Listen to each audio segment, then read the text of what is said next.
This is Elijah.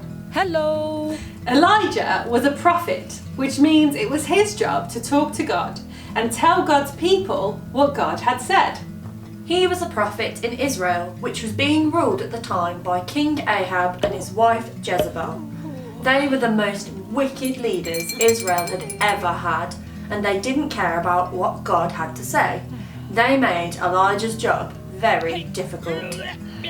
They didn't want to worship God and instead worshipped a god called Baal, which meant a lot of God's people turned away from him too. Elijah did everything he could to try and show people that his God was the true God.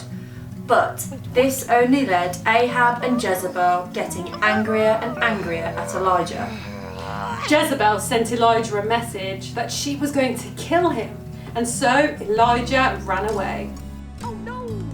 He was scared and feeling really discouraged. He didn't want to be a prophet anymore because he felt like no one would listen to him anyway.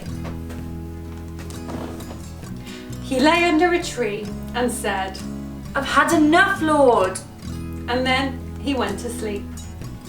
God must have understood what Elijah felt, and so he spoke to Elijah. Elijah was waiting to hear from God, and while he was waiting, he saw a windstorm. But God wasn't in the windstorm. Then he saw an earthquake. But God wasn't in the earthquake. Then he saw a fire. But God wasn't in the fire.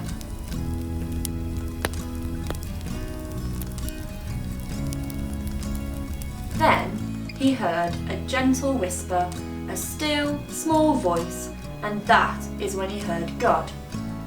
Elijah's life wasn't always easy, but God was always with him and spoke to him and encouraged him.